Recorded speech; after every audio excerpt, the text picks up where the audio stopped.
Good morning. आज का हमारा टॉपिक है फाइनाइट पोटेंशियल वेल। इसका एक केस हम ऑलरेडी डिस्कस कर चुके हैं which is E less than zero. इसी को आज आगे कंटिन्यू करेंगे। आज का हमारा केस जो रहेगा वो होगा E greater than zero. Potential well को हमने किस तरीके से डिफाइन किया था ये मैंने पिछले लेक्चर में भी आपको बताया है। Let us consider this is our v equal to zero level. ये आपकी जो पोटेंशियल वेल की डेप्थ है वो वी नोट है। बाउंड्री डिफाइन है एक्स इक्वल टू जीरो और एक्स इक्वल टू ए पे। पोटेंशियल को आप इस तरीके से तीनों रीजन में डिफाइन कर सकते हैं। In first region your potential is zero, the first region define x less than zero, और जो सेकंड रीजन है वो आपका एक्स जीरो से ए के बीच में है और वहाँ पे पोटेंशियल जो है माइनस वी नोट है। थर्ड रीजन में अगेन आपका पोटेंशियल जीरो है and third region is for X greater than A. अब जैसे कि हमने केस फर्स्ट में श्रोडिंगर वेव इक्वेशन हर एक रीजन के लिए लिखी थी, सिमिलर मैनर में हम यहाँ पे भी करेंगे।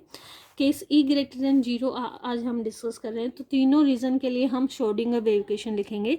For first region first, because region first में और थर्ड में पोटेंशियल जीरो है, तो मैं यहाँ पे रीजन फर्स्ट के लिए और यहाँ पे लिख रही हूँ this is for region first and this is for reason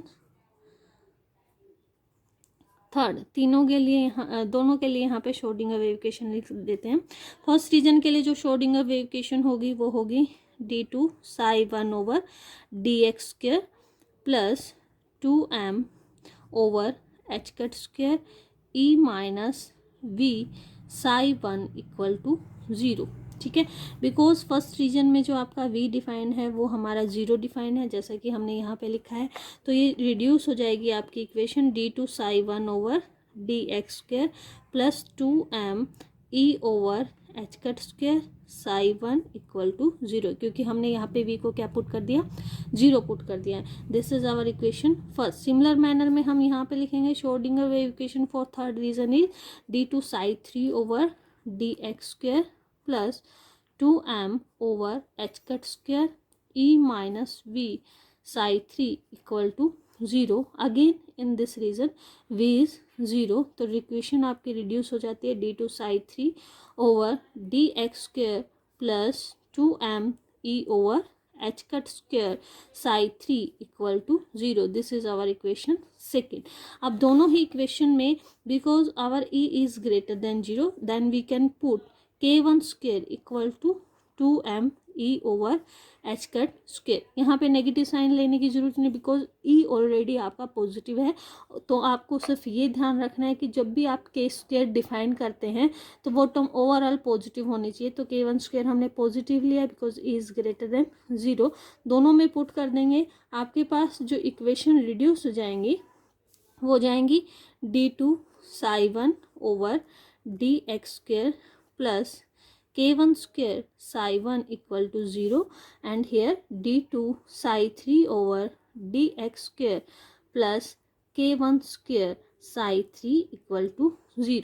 ठीक है, दोनों ही सिमिलर इक्वेशन है, सिर्फ क्या है वेव फंक्शन डिफरेंट है। तो हम यहाँ पे इस इक्वेशन का सॉल्यूशन लिख लेंगे। इस इक्वेशन का सॉल्यूशन किस फॉर्म का होगा, psi 1 equal to a e raise to power iota k1x plus b e raise to power minus iota k1x and here psi 3 equal to some e raised to power iota k1x plus f e raised to power minus iota k1x।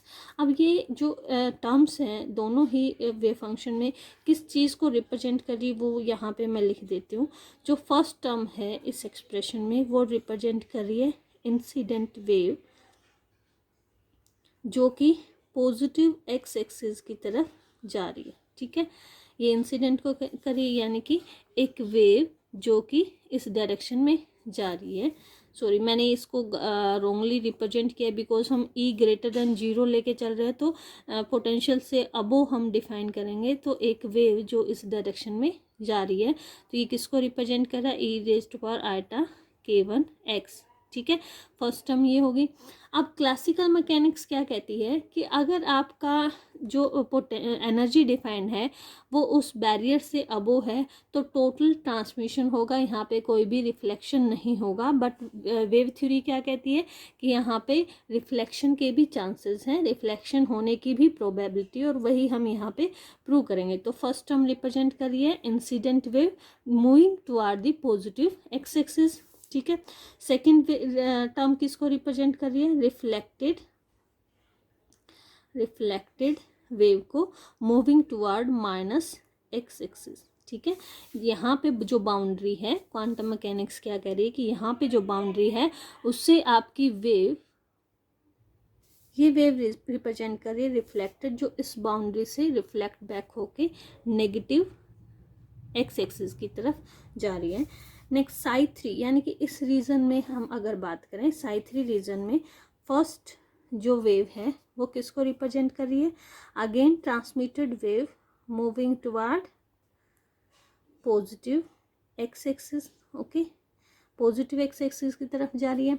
But ये किसको represent कर रही है कि ये wave negative x axis की तरफ जा रही है। बट अगर यहाँ पे हम देखें इन दिस रीजन, ठीक है, यहाँ से वेव ट्रांसमिट होके आपको यहाँ पे मिल रही है, मान लिया हमने, लेकिन यहाँ पे आगे कोई बाउंड्री नहीं है जिससे कि आपकी वेव रिफ्लेक्ट बैक होके वापस जो है नेगेटिव एक्स एक्स डायरेक्शन में जाए। इट मीन्स जो हमारा ये कोफिशिएंट है F, this should be zero, ये ज़ीरो होना चाहिए, बिकॉज यहाँ पे ऐसी कोई बाउंड्री नहीं है जिससे कि आपकी जो वेव है वो रिफ्लेक्ट बैक होके नेगेटिव एक्स एक्स डायरेक्शन में जाए। तो यहाँ पे जो साई 3 वेव फंक्शन हमने डिफाइन किया है, इस दोनों को मैं रीराइट कर रही हूँ। जो ये वेव फंक्शन है वो रिड्यूस हो जाएंगे हमारे psi 1 equal to a e raised power iota k1x plus b e raised power minus iota k1x, and psi 3 is reduced to equal to e raised to power iota k1 x, और यहाँ पे हमने क्या कर लिया है, f जो कोफिशिएंट है वो आपका ज़ीरो हो गया। क्यों हो गया, बिकॉज थर्ड रीजन के बाद यहाँ पे कोई ऐसी बाउंड्री नहीं है जिससे कि आपकी जो वेव है वो रिफ्लेक्ट बैक होके नेगेटिव डायरेक्शन में जाए। एक बार फिर से देख लेते हैं, ये किसको रिप्रेजेंट कर रही है, ये रिप्रेजेंट कर रही है इंसिडेंट वेव को जो कि आपकी पॉजिटिव एक्स डायरेक्शन की तरफ जा रही है। ये रिप्रेजेंट कर रही है रिफ्लेक्टेड वेव को जो कि आपकी x equal to zero boundary से रिफ्लेक्ट होके नेगेटिव एक्सिस की तरफ जा रही है। ये रिप्रेजेंट कर रही है थर्ड रीजन में आफ्टर ट्रांसमिशन आपकी जो वेव है वो फॉरवर्ड जा रही है toward the positive x axis, और एफ को हमने ज़ीरो इसलिए किया है क्योंकि थर्ड रीजन में ऐसी कोई बाउंड्री नहीं है जिससे कि वेव रिफ्लेक्ट बैक होकर नेगेटिव डायरेक्शन में जाए। तो ये दोनों वेव फंक्शन आई होप आपको अच्छे से समझ आ गए होंगे। अब आइए निकालते हैं wave function for second region. ये हमारे हो गए fourth, third and first region, ठीक है। फोर रीजन सेकेंड, ठीक है। सेकेंड रीजन में हम अगर देखें तो वहाँ पे श्रोडिंगर वेव इक्वेशन जो होगी d2 psi 2 over dx square plus 2m over h cut square e minus v psi 2 is equal to zero. अब सेकेंड रीजन में हमने पोटेंशियल को किस तरीके से डिफाइन किया, in second region our potential is minus we nought. तो यहाँ पे at the place of v हमें क्या पुट करना है, माइनस वी नोट पुट करना है। तो हमारी श्रोडिंगर वेव इक्वेशन रिड्यूस हो जाएगी d2 psi 2 over dx square plus 2m over h cut square e plus v nought, minus minus plus हो जाएगा, psi 2 equal to zero. Again हम यहाँ पे एक k2 स्क्वायर डिफाइन करेंगे which is 2m over h cut square e plus v nought, ठीक है। ये वैल्यू अगर यहाँ पे पुट करें तो इक्वेशन रिड्यूस हो जाती है d2 psi 2 over dx square plus k2 square psi 2 is equal to zero. और सॉल्यूशन क्या होगा इसका, psi 2 equal to some constant c e raised to power iota k2x plus d e raised to power minus iota k2x। Similar manner में ये किसको represent करेगी, जो x equal to zero boundary से ट्रांसमिट होके सेकेंड रीजन में आई है, यानी कि ये हमारी फॉरवर्ड वेव है, फॉरवर्डिंग वेव है जो कि पॉजिटिव एक्स एक्सिस की तरफ जा रही है, और ये हमारी क्या है, x equal to a boundary से रिफ्लेक्ट बैक होके जा रही है, ये हमारी होगी बैकवर्ड वेव जो कि नेगेटिव एक्स एक्सिस की तरफ हमारी जा रही है। ठीक है, यानी कि जो फर्स्ट टर्म है वो रिप्रेजेंट करिए वेव इस डायरेक्शन में जा रही है, और जो सेकंड टर्म है वो रिप्रेजेंट करिए इस बाउंड्री से रिफ्लेक्ट बैक होके वो वापस नेगेटिव एक्स एक्सिस की तरफ जा रही है। तो so this is our wave function psi 2। अब क्योंकि हमने पढ़ा था फिजिकली एक्सेप्टेबल वेव फंक्शन वही होता है जो कि कंटिन्यूस हो, तो बाउंड्री पे एट x इक्वल टू 0 अगर हम देखें, your wave function psi 1 must be equal to psi 2, और x इक्वल टू a पे देखें तो psi 2 must be equal to psi 3। ठीक है, सिमिलर मैनर में इनका डिफरेंशिएशन भी इस बाउंड्री पे इन दोनों का सेम होना चाहिए, और इस बाउंड्री पे इन दोनों का differentiation first derivative with respect to x क्या होना चाहिए, इक्वल होना चाहिए। तो बाउंड्री कंडीशन हम लगा देते हैं यहाँ पे। अगर आप बाउंड्री कंडीशन लगाएं, बाउंड्री कंडीशन, तो at x equal to 0 your psi 1 must be equal to psi 2 for x equal to 0, and d psi 1 over dx must be equal to d psi 2 over dx। ये लगा देते हैं। इसके corresponding जो result आएगा, हमने क्या कर दिया, साई 1 इक्वल टू साई 2 किया है एक्स इक्वल टू 0। इस इक्वेशन में आपने x की जगह 0 पुट करना है, तो a इरेस्ट पावर 0 क्या हो जाएगा, a रह जाएगा, b इरेस्ट पावर 0 अगेन क्या रह जाएगा, b रह जाएगा। तो ये टर्म आ जाएगी a plus b equal to psi 2। Psi 2 is here, psi 2 में अगर आप पुट करते हैं x को 0, तो यहाँ पे टर्म आ जाएगी c और यहाँ पे टर्म आ जाएगी d, क्योंकि की पावर 0 दोनों में क्या हो जाएगा, 1 हो जाएगा। This term become c plus d। अब आपने क्या करना है, दोनों के डेरिवेटिव करने और बाद में उसमें x इक्वल टू 0 पुट करना है। तो अगर आप साई 1 का डेरिवेटिव करते हैं तो इसका डेरिवेटिव आ जाएगा हमारे पास iota k1 a E raise to power iota k1 x minus b iota k1 e raised to power minus iota k1 x, and this at x equal to 0 must be equal to, किसके equal होना चाहिए। आप अगर साई 2 का derivative करते हैं with respect to x, तो इसका डेरिवेटिव करें, क्या आ जाएगा हमारे पास, c iota k2 e raised to power iota k2 x minus d iota k2 e raised to power minus iota k2 x at x equal to 0। ये put कर देते हैं x को 0 यहाँ पे और यहाँ पे, तो आपके पास टर्म आ जाएगी आयटा k1 a e की 0 1 हो जाएगा माइनस आयटा k1 b, ये again e raise to power 0 क्या हो जाएगा, 1 हो जाएगा। This must be equal to iota k2 c, again e raise to power 0 1 हो जाएगा, यहाँ पे पुट करेंगे तो minus iota k2 d, again e raise to power 0 is 1। Iota throughout cancel out हो रहा है, तो हम यहाँ पे लिख देते हैं k1 कॉमन ले लिया, a minus b is equal to k2 common ले लिया, c माइनस d। ओके, अब यहाँ से आपके पास टर्म आ गई, this imply a minus b equal to k2 over k1 into c minus d। अब आपके पास एक इक्वेशन है a plus b equal to c plus d, एक इक्वेशन है a minus b equal to this one. तो आपने इन दोनों इक्वेशन का यूज़ करके a और b की वैल्यू जो है c और d की टर्म में निकालनी है। यहाँ पे अगर हम करें a plus b equal to c plus d, दोनों को अगर ऐड कर दें, ऐड बोथ, अगर आप दोनों को ऐड करते हैं तो आपके पास आ जाएगा 2a इज इक्वल टू, इन दोनों को ऐड करें तो 1 plus k2 over k1 c आ जाएगा, एंड प्लस आ जाएगा 1 minus k2 over k1 d।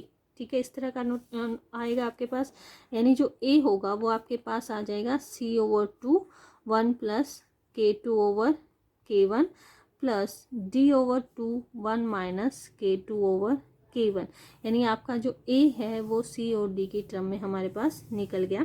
Similar manner में अगर आप इन दोनों को सब्ट्रैक्ट करेंगे, तो सब्ट्रैक्ट करेंगे दिस माइनस दिस, मान लो मैं इस इक्वेशन को दे रही हूँ numbering 4 and let consider this is 5, तो आपने करना है सब्ट्रैक्ट 4 फ्रॉम 5। तो 4 को अगर आप 5 से दिस माइनस दिस करेंगे तो आपके पास आ जाएगा इधर 2b, ये माइनस ये minus minus plus is equal to क्या आ जाएगा, दिस माइनस दिस, यानी कि c into 1 minus k2 over k1 and this minus this, again minus d तो माइनस माइनस प्लस हो जाएगा, plus D 1 plus k2 over k1, इस तरह का आ जाएगा।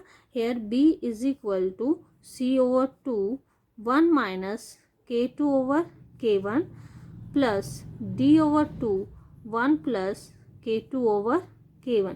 तो यहाँ पे हमारे पास b कोफिशिएंट भी आ गया in term of c and d। Let consider this is our equation 6 and this is our equation 7। अब आपने सेकेंड बाउंड्री वहाँ पे लगानी है और सेकेंड बाउंड्री में हमने क्या करना है, एट x इक्वल टू ए साई 2 को साई 3 के इक्वल करना है। तो सेकेंड बाउंड्री अगर हम लगाएं at x equal to a, वहाँ पे आपका psi 2 must be equal to psi 3 and derivative of psi 2 with respect to x must be equal to derivative of psi 3 with respect to x। तो पहले ये निकालते हैं, हमारे पास साई 2 है दिस वन, और इसमें आपने x की जगह क्या पुट करना है, a पुट करना है। तो पुट करें यहाँ पे c e raised power iota k2a plus d e raised पर minus iota k2a, this must be equal to psi 3, psi 3 is this one. तो यहाँ पे x equal to a put करेंगे तो आ जाएगा ई रेस्ट पर आयटा k1a, ठीक है। अब यहाँ पे करें, यहाँ पे आपने पहले क्या करना है, इसका डेरिवेटिव करना है। तो साई 2 का अगर आप डेरिवेटिव करते हैं विद रिस्पेक्ट टू x तो ये आ जाएगा iota k2c e raised to power iota k2x, इसका करें minus iota k2d e raised पर माइनस आयटा k2x, आपने लिखना है at x equal to a and this must be equal to, इसका डेरिवेटिव करें आप विद रिस्पेक्ट टू x तो आ जाएगा iota k1 e raised to power iota k1x at x equal to a। x को a पुट करें इसमें तो क्या आ जाएगा, iota k2 c e raised power iota k2x minus iota k2 d e raised power minus iota sorry a put कर दिया हमने x की जगह, k2a is equal to iota k1 e raised power iota k1a, ठीक है। Eta throw out यहाँ पे cancel out हो रहा है और आप यहाँ पे k2 को उस तरफ ले जा सकते हैं तो आपकी इक्वेशन रिड्यूस हो जाएगी, c e raised to power iota k2a minus d e raised power minus iota k2a must be equal to k1 over k2 e raised to power iota k1 a। एक equation हमारे पास ये आई है और एक equation हमारे पास ये आई है। दोनों इक्वेशन यूज़ करके हम c और d की वैल्यू e की टर्म में निकाल सकते हैं। पहले दोनों को ऐड कर दीजिए फिर दोनों को सब्ट्रैक्ट कर दीजिए। Let us, this is our 8th equation and this is our 9th equation. तो पहले हम करेंगे ऐड 8 एंड 9, दोनों को अगर ऐड करते हैं तो दिस बिकम, ये कैंसिल हो जाएगा दोनों तरफ से, ये आ जाएगा 2c e raise to power iota k2a is equal to this plus this करेंगे तो e into 1 plus k1 over k2 E raise to power iota k1a। बाकी c को इधर रख लीजिए, बाकी टर्म को उधर ले जाइए, then c is equal to e over 2 1 plus k1 over k2 E raise to power iota k1a, और ये टर्म उधर जाएगी तो नेगेटिव हो जाएगी, minus iota k2a। This is our c। तो हमारे पास c कोफिशिएंट जो है e की टर्म में आ गया। This is our equation 10। अब आपने d निकालना है तो आपने करना है सब्ट्रैक्ट इक्वेशन 9 फ्रॉम 8, ठीक है। 9 को 8 में से सब्ट्रैक्ट करना है। इन दोनों को सब्ट्रैक्ट करेंगे तो ये दोनों कैंसिल हो जाएंगे और ये दोनों ऐड अप हो जाएंगे, तो हमारे पास आ जाएगा 2d, ठीक है। ई रेस्ट पर minus iota k2a is equal to, इस तरफ क्या आ जाएगा, दिस माइनस दिस करेंगे तो e into 1 minus k1 over k2 e raised power iota k1a। ये आ जाएगा। अगेन आपने डी लिखना है, डी इज इक्वल टू, बाकी टर्म को उधर ले जाइए, ई over 2 into 1 minus k1 over k2, और यहाँ पे इधर आएगा तो पॉजिटिव हो जाएगा, इरेज्ड पर iota k1a minus minus plus iota k2a। This is our D. अब आपने क्या करना है, जो हमने पीछे कोफिशिएंट निकाले थे ए और बी कोफिशिएंट सी और डी की टर्म में, उनको हमने ई की टर्म में निकालना है। तो वो मैं अलग शीट पे लिख लेती हूँ। हमने निकाले थे, हम चारों को एक साथ लिख लेते हैं एक बार के लिए। Our A is C over 2 1 plus k2 over k1 plus D over 2 1 minus k2 over k1।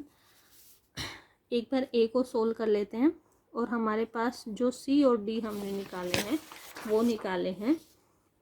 C is equal to E over 2 1 plus k1 over k2 E raise to power iota k1a minus iota k2a, and D is equal to E over 2 1 minus k1 over k2 E raise to power iota k1a plus iota k2a।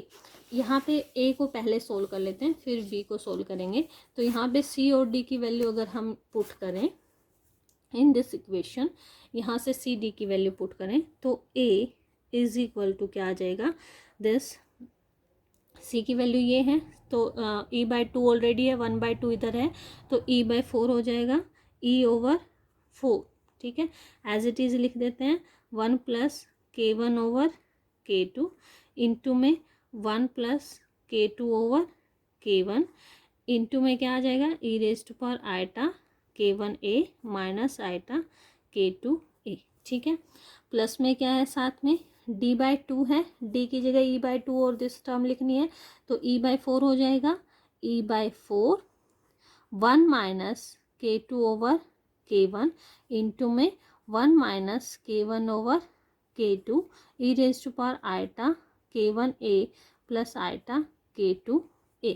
ठीक है, इसमें से e over 4 और E raise to power iota k1a जो है वो हमने constant निकाल लिया है। तो हमारे पास बचेगा 1 plus k1 over k2 1 plus k2 over k1 E raise to power minus iota k2a, और यहाँ पे बचेगा हमारे पास plus 1 minus k2 over k1 1 minus k1 over k2 E raise to power iota k2a। ठीक है, अगर मैं इसको और सिंप्लीफाई करूँ यहाँ पे तो ये टर्म आ जाएगी e over 4 e raise to power iota k1a into, दोनों को मल्टीप्लाई कर देते हैं, 1 इंटू 1 1 हो जाएगा। ठीक है, दिस इंटू दिस, ये इससे कैंसिल, ये इससे कैंसिल, अगेन 1 हो जाएगा। इसको इससे मल्टीप्लाई करेंगे तो हमारे पास आ जाएगा k1 ओवर k2, इसको इससे मल्टीप्लाई करेंगे तो k2 over k1 into e raise to minus iota k2a, plus again इसको करेंगे तो हमारे पास टर्म आ जाएगी 1, इसको इससे किया प्लस 1, इसको इससे किया माइनस k2 ओवर k1, इसको इससे किया minus k1 over k2 and into e raise पर आयटा k2a। ठीक है, हमारे पास यहाँ पे आ गया e over 4 e raise to पर आयटा k1a इंटू में यहाँ पे आ गया 2 plus k1 over k2 plus k2 over k1 into e raise to power minus iota k2a plus 2 minus k2 over k1 minus k1 over k2 E raise to power iota k2a। ठीक है, और थोड़ा simplify कर लेते हैं, equal to e over 4 e raise to power iota k1a। हमारे पास यहाँ पे 2 इंटू ये है, 2 इंटू ये है, तो मैं इसको लिख लेती हूँ 2 into e raise power minus iota k2a plus e raise to power iota k2a। ठीक है, हमारे पास ये टर्म कॉमन आ रही है दोनों में से, तो ये आ जाएगा k1 over k2 plus k2 over k1 यहाँ पे बच गया हमारे पास E raise to power minus iota k2a, और यहाँ पे माइनस, क्योंकि ये इधर नेगेटिव है, e raise to power plus iota k2a। Okay, अब इसको थोड़ा और सिंप्लीफाई हम कर लेते हैं।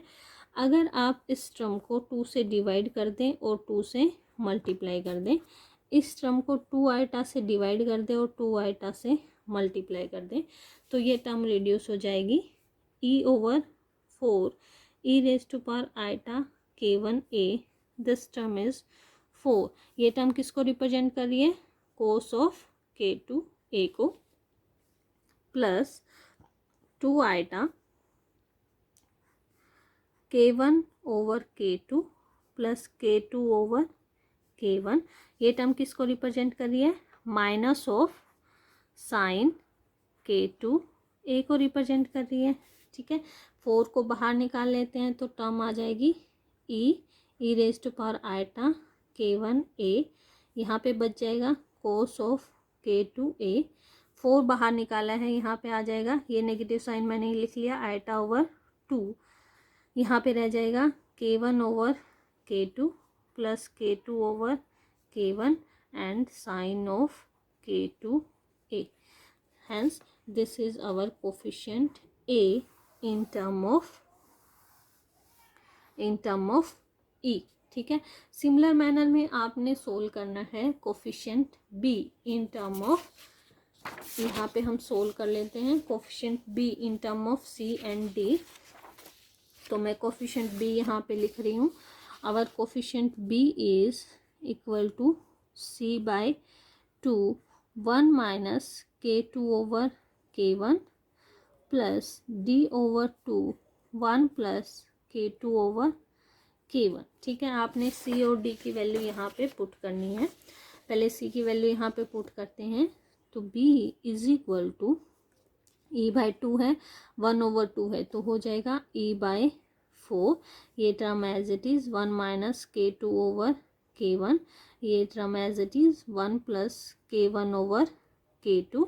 इनटू में क्या आ जाएगा आपके पास? This one E raise to power iota k1a minus iota k2a, और प्लस में क्या है आपके पास? d/2, तो d की वैल्यू पुट कर दीजिए, e/4 हो जाएगा, e/4।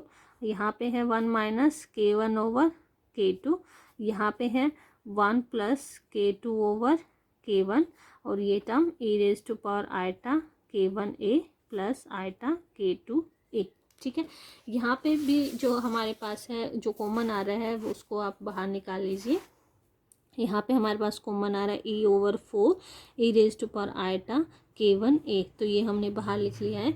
यहाँ पे क्या बचेगा आपके पास? 1 minus k2/k1, 1 plus k1/k2 e raise to power minus iota k2a। यहाँ पे बचेगा 1 minus k1/k2 into 1 plus k2/k1 e raise to power plus iota k2a।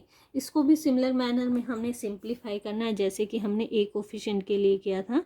तो ये टर्म हमारी हो जाएगी k1a, इसको मल्टीप्लाई कर दीजिए अंदर, तो 1 इंटू 1 1 हो जाएगा, दिस 1 इंटू दिस, तो ये टर्म हो जाएगी -1। ये इंटू ये करेंगे तो minus k2/k1, and this into this करेंगे तो प्लस k1/k2। ठीक है, ई रेज़ पर माइनस आइटा k2a। ठीक है, प्लस यहाँ पे इसको मल्टीप्लाई करेंगे तो 1 इंटू 1 1 हो जाएगा, दिस 1 इंटू दिस करेंगे तो -1 हो जाएगा, ये minus k1/k2 and plus k2/k1 e rays पर आइटा k2a।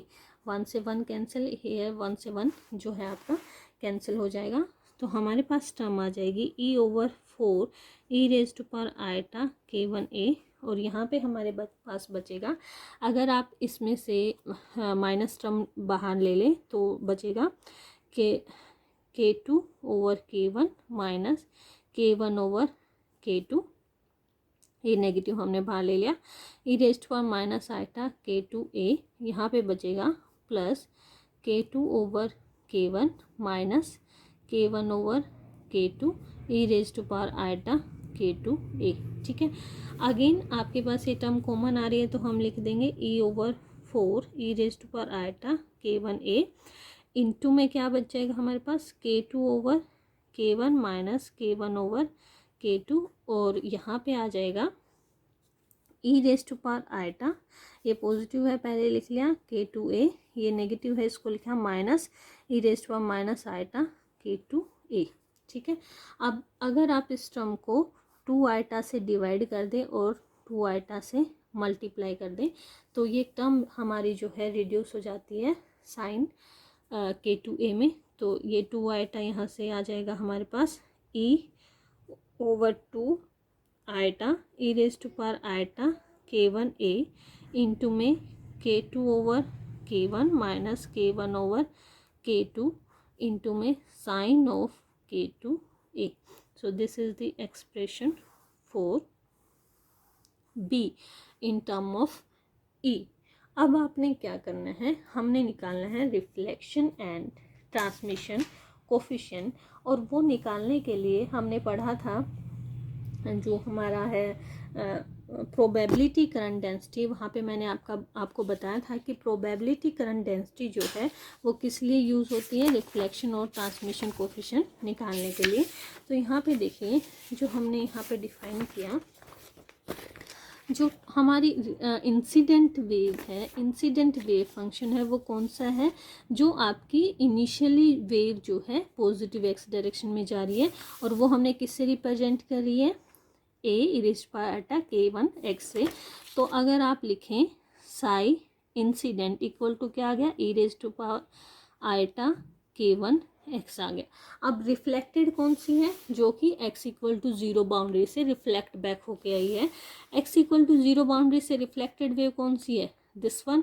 तो साई रिफ्लेक्टेड जो है वो क्या हो जाएगा हमारा b e⁻ K1x हो जाएगा, ठीक है। अब ट्रांसमिटेड कौन सा है, जो कि थर्ड रीजन में हमें मिल रहा है, और थर्ड रीजन में आपको क्या मिल रहा है, this one, this is transmitted, क्योंकि एफ कोएफिशिएंट तो आपका क्या हो गया, 0 हो गया। तो जो साई ट्रांसमिटेड आपका है वो क्या आ जाएगा, e⁻ K1x, ठीक है। अब आपने निकालना है रिफ्लेक्शन एंड ट्रांसमिशन कोफिशिएंट। तो जैसे कि हमने प्रोबेबिलिटी करंट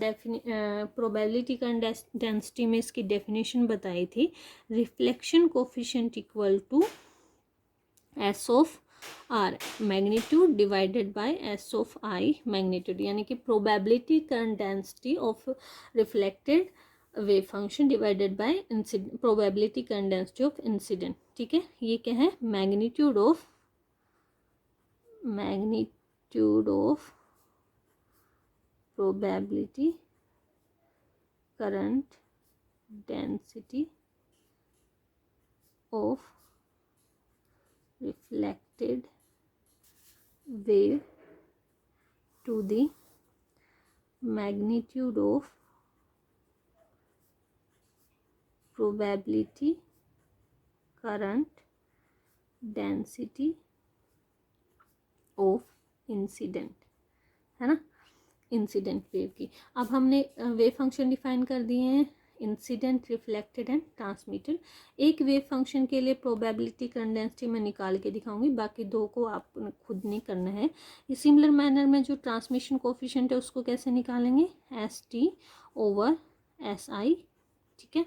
SI मैं निकाल देती हूँ, SI इक्वल टू -h/2 जैसे कि हमने एक्सप्रेशन वहाँ पे देखा था उसी तरीके से आपको करना है। Sai incident into curly psi incident star over curly X minus psi incident star curly psi incident over curly X. This is the probability current density for incident, and our psi incident is as we have above defined e⁻ K1x, और psi incident star equal to क्या आ जाएगा, a⁻ K1x हो जाएगा, ठीक है। ये दोनों ही यहाँ पे पुट कर दीजिए। तो s इंसिडेंट क्या आ जाएगा, -h/2 m इंटू ये पुट कर दिया हमने, a⁻ k1x, इसका डेरिवेटिव करेंगे तो minus iota k1a E raised power minus iota k1x minus, ये एज इट इज़ हमने लिखना है psi star E raised power minus iota k1x, और ये आपको इसका डेरिवेटिव करके लिखना है तो a iota k1 into e raised power iota k1x, ठीक है। ये आ जाएगा minus h cut over 2 iota m into, इसको मल्टीप्लाई करेंगे तो a square into minus iota k1, और ये टर्म आ जाएगी this plus this e raised power 0 यानी कि 1 हो जाएगा, again minus a square iota k1, ठीक है। ये हमारे पास आ गया minus h cut over 2 iota m into minus 2 iota k1 a square, ठीक है। 2 आइटा से 2 आइटा कैंसिल हो गया, माइनस माइनस प्लस हो गया, तो S I is equal to क्या बच गया हमारे पास, H cut k1 over m A mod square, ठीक है। क्योंकि ए को ए स्टार अगर आप लिखते हैं, यहाँ पे मैं भूल गई लिखना, ए स्टार यहाँ पे अगर आप लिखेंगे तो ये ए मोड स्क्वेयर आपका हो जाएगा, ठीक है। तो आपके पास एस आई क्या आ गया, H cut k1 m over A mod square. Similar manner में अगर आप निकालेंगे एस आर तो वो आपका आ जाएगा, क्योंकि सेम ही वेव फंक्शन है, कोई डिफरेंस नहीं है, सिर्फ यहाँ नेगेटिव है इसका स्टार करेंगे तो वो ऐसा ही वेव फंक्शन आएगा। तो मैं डायरेक्ट लिख रही हूँ, आप खुद निकाल के भी देख सकते हैं। तो वो आपका आ जाएगा B mod square H cut k1 over m, और या आपके पास एस टी आ जाएगा e mod square H cut k1 over m। तो आपको निकालना है पहले रिफ्लेक्शन कोफिशिएंट, तो वो हमारे पास हो जाएगा reflection coefficient is S R mod over S I mod, ये आ जाएगा B mod square H cut k1 over m divided by A mod square H cut k1 over m, ये टर्म कैंसिल आउट हो जाएगी, आ जाएगा B mod square over A mod square. इसका क्या मतलब है, B into B star over A into A star. तो यही हमने करना है। देखिए b इंटू बी स्टार आपने लिखना है, तो r is equal to b is e iota e over 2 e raise to power iota k1a into k2 over k1 minus k1 over k2 sine of k2a। इसको multiply करना है इसके star से, इसका स्टार करेंगे तो minus iota e over 2 e raise to power minus iota k1a, यहाँ पे आ जाएगा k2 over k1 minus k1 over k2 sine of k2a divided by a star mod आपने करना है। अपन यहाँ पे हमने निकाला था coefficient is E raised power iota k1a into cos of k2 a minus iota over 2 k1 over k2 plus k2 over k1 sine of k2a, और इसका स्टार अगर आप करेंगे तो इसका स्टार आ जाएगा ई एज इट इज हम लिखेंगे E raise power minus iota k1a into cos of k2a, iota है तो plus iota over 2 k1 over k2 plus k2 over k1 sine of k2a, ये मल्टीप्लाई आपने करना है। तो यहाँ पे देखिए इससे ई स्क्वेयर हो जाएगा, iota iota iota square minus 1 होता है, माइनस माइनस प्लस, तो r इक्वल टू हो जाएगा ई स्क्वेयर ओवर 4। इसको इससे मल्टीप्लाई करेंगे तो e की पावर 0 हो जाएगा यानी कि 1, ठीक है। इसको इससे मल्टीप्लाई करेंगे तो k2 over k1 minus k1 over k2 का whole square sine square k2a divided by E को ई से किया हमने, ई स्क्वेयर आ गया हमारे पास, इसको इससे किया ए की पावर 0 हो गया यानी कि 1 हो गया, वो लिखना नहीं है आपने। इसको यहाँ पे देखिए a माइनस बी और a प्लस बी का फॉर्मूला हम यहाँ पे लगा देंगे, तो आपके पास आ जाएगा कोस स्क्वेयर k2a माइनस इसका स्क्वेयर करेंगे तो iota square over 4 k1 over k2 plus k2 over k1 whole square sine square K2A। Iota square क्या होता है, -1 होता है, तो टर्म हमारी आ जाएगी R equal to E square से E square cancel out, K2 over K1 minus K1 over K2 whole square sine square K2A divided by cos square K2A plus 1/4, sorry ये 1/4 में यहाँ पे लिखना भूल गई, 1/4, this term is K1 over K2 plus K2 over K1 square sine square K2A।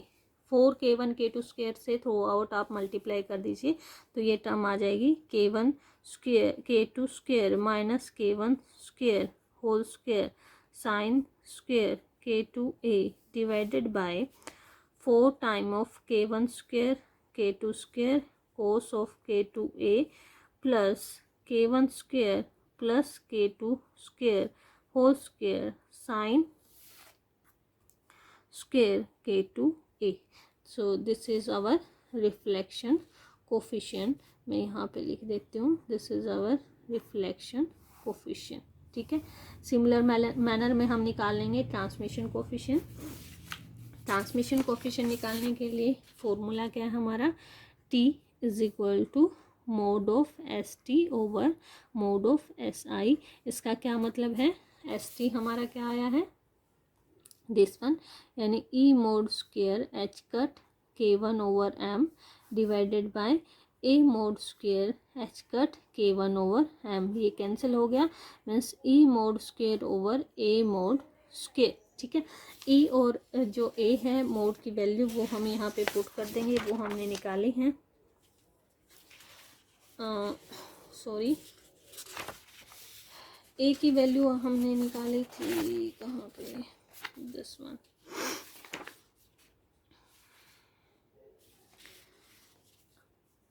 T is equal to e mod square over.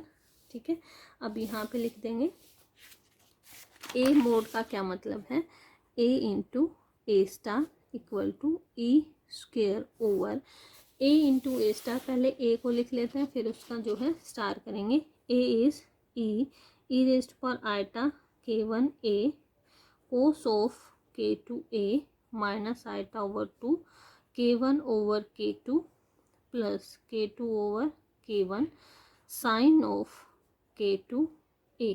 इसको multiply करना है इसके मोड से तो वो आ जाएगा E star E raised power minus iota K1A, आगे मैं यहाँ पे लिख रही हूँ इसको, इसी का स्टार क्या आ जाएगा, इंटू में cos of K2A minus minus minus plus, क्योंकि स्टार किया है iota over 2 K1 over K2 plus K2 over K1 और साइन ऑफ K2A। ठीक है, इसका स्टार हमने यहाँ पे कर दिया, तो जो T है वो आ जाएगा ई स्क्वायर ओवर, ई से ई मल्टीप्लाई किया तो ई स्क्वायर आ गया, दिस इंटू दिस करेंगे तो ई रेज्ड पावर 0 यानी 1 हो जाएगा। ये a माइनस बी और a प्लस बी का जैसे हमने पीछे किया था वही फॉर्मूला हमारे यहाँ पे लग जाएगा, तो क्या आ जाएगा, cos square K2A minus iota square over 4 K1 over K2 plus K2 over K1 का whole square sine square K2A। तो ये हमारे पास रिजल्ट आ जाएगा, ई स्क्वायर से जो है ई स्क्वायर कैंसिल आउट हो जाएगा, T is equal to 1 over, ठीक है, आइटा स्क्वायर -1 यानी माइनस माइनस प्लस हो गया, कोस स्क्वायर K2A प्लस 1/4, अगर मैं इसको सिंप्लीफाई करूं तो ये आ जाएगा K1 square plus K2 square का whole square divided by K1 square K2 square sine square K2A। इससे थ्रू आउट मल्टीप्लाई कर देते हैं तो ये आ जाएगा 4 K1 square K2 square over over K1 square plus K2 square का whole square sine square K2A plus में आ जाएगा 4 K1 स्क्वायर K2 स्क्वायर कोस स्क्वायर K2A।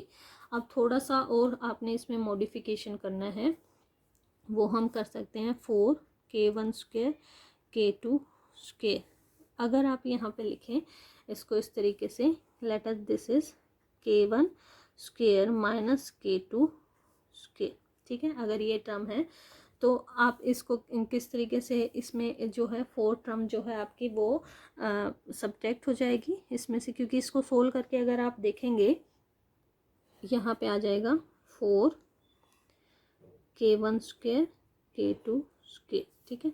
हमने यहाँ पे प्लस था उसको क्या कर दिया, माइनस में कन्वर्ट कर दिया और इसमें ये 4 टर्म ऐड कर दी, तो सेम रिजल्ट आएगा इनटू साइन स्क्वायर k2a, और यहाँ पे आपके पास है plus 4 k1 square k2 square, इसको मैंने लिख दिया 1 माइनस साइन स्क्वायर k2a, ठीक है। थोड़ा सा मॉडिफिकेशन इसमें हमने किया है। नेक्स्ट पेज इसको कर लेते हैं।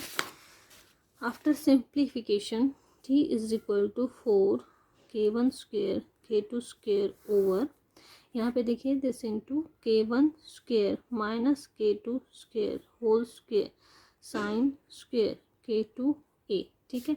प्लस में क्या है 4 k1 square k2 square sine square k2a, यहाँ पे है plus 4 k1 square k2 square minus 4 k1 square k2 square sine square k2a, ये टर्म आपकी कैंसिल आउट हो गई। तो यहाँ पे क्या बचा, t is equal to 4 k1 square k2 square divided by 4 k1 square k2 square plus k1 square minus k2 square sine square k2a, ठीक है। अब यहाँ पे ट्रांसमिशन कोफिशिएंट और रिफ्लेक्शन कोफिशिएंट हमने निकाले हैं, तो यहाँ पे आपने देखा जो रिफ्लेक्शन कोफिशिएंट है उसकी भी कुछ ना कुछ वैल्यू आ रही है, यानी कि अकॉर्डिंग टू क्वांटम मैकेनिक्स जो रिफ्लेक्शन है वो हमने कहाँ पे निकाला था, वो पेज गुम हो गया है, हाँ फिर यहाँ पे आपने देखा कि रिफ्लेक्शन कोफिशिएंट की वैल्यू जो है 0 नहीं है, यानी कि अकॉर्डिंग टू क्वांटम मैकेनिक्स वहाँ पे कुछ न कुछ रिफ्लेक्शन जरूर होगा। और अगर आपको ये रिमेंबर हो कि r प्लस जो t होते हैं वो क्या होते हैं, इक्वल टू 1 होते हैं। अगर आपका t मिनिमम हो तो रिफ्लेक्शन क्या होगा, मैक्सिमम होगा, यानी रिफ्लेक्शन मैक्सिमम कब होगा, उसके लिए आपका जो ट्रांसमिशन है वो क्या होना चाहिए, मिनिमम होना चाहिए। वो कंडीशन हम निकाल लेते हैं for T minimum. T minimum आपका कब होगा, तो टी मिनिमा के लिए आपका ये कोफिशिएंट जो है वो जो नीचे वाला कोफिशिएंट है वो बड़ा होना चाहिए, ताकि जब डिवाइड होके टर्म आए तो वो आपकी स्मॉल आए। तो ये मैक्सिमम कब हो सकता है, जब ये साइन स्क्वायर k2a आपका जो है 1 वैल्यू देगा, यानी कि t minimum is when sine square k2a is equal to 1 हो। और ये कब हो सकता है, when k2a is equal to 2n plus 1 pi over 2 हो। उस केस में ही आपका जो है t जो है वो आपका मिनिमम होगा। यहाँ से आप k2 के लिए कंडीशन निकाल सकते हैं, k2 is equal to 2n plus 1 pi over 2a। This is the condition when your transmission is minimum and your reflection is maximum. अब आपने निकालना है कि आपका ट्रांसमिशन मैक्सिमम कब हो सकता है, for t maximum. First condition क्या है, मैक्सिमम कब हो सकता है, when k1 is equal to, first condition है when k1 is equal to k2 हो। ये टर्म 0 हो जाएगी, ये कैंसिल हो जाएगा और ये आपका जो t है वो क्या आ जाएगा, 1 आ जाएगा। ये केस कब हो सकता है, k1 k2 के इक्वल होने का क्या मतलब है, वहाँ पे v क्या है, 0 है, यानी v है ही नहीं, इसका मतलब कोई बैरियर ही नहीं है। ये तो मतलब जनरल बात है, अगर कोई बैरियर ही नहीं होगा तो टोटल ट्रांसमिशन होगा, यानी कि t आपका क्या आ गया, 1 आ गया। दूसरी कंडीशन क्या हो सकती है कि कब आपका जो है t 1 हो सकता है, व्हेन साइन इज 0, ये टर्म 0 होगी तो दिस बाय दिस अगेन 1 आ जाएगा। तो सेकंड कंडीशन कब हो सकती है, when sine square k2a is equal to 0, या फिर हम कहें this imply k2a is equal to n pi, या फिर कहें k2 is equal to n pi over a। इस केस में भी आपका जो है ट्रांसमिशन क्या होगा, मैक्सिमम होगा। तो ये था overall result for transmission and reflection coefficient. ये जो स्टेट आपकी आती है वो स्कैटरिंग स्टेट आती है, जो पहले केस हमने डिस्कस किया था उसमें जो स्टेट थी वो आपकी कैसी थी, बाउंड स्टेट थी। जो फर्स्ट केस हमने E<0 डिस्कस किया वो मोस्ट इंपॉर्टेंट केस है कंपेरेबल टू दिस। इतना लंबा आर्टिकल वैसे भी एग्जाम में नहीं पूछा जाता, पूछा भी जाता है तो आप इसको इसमें कुछ नहीं है, मैथमेटिकल ज़्यादा है, आप कैलकुलेशन करके इसको निकाल सकते हैं।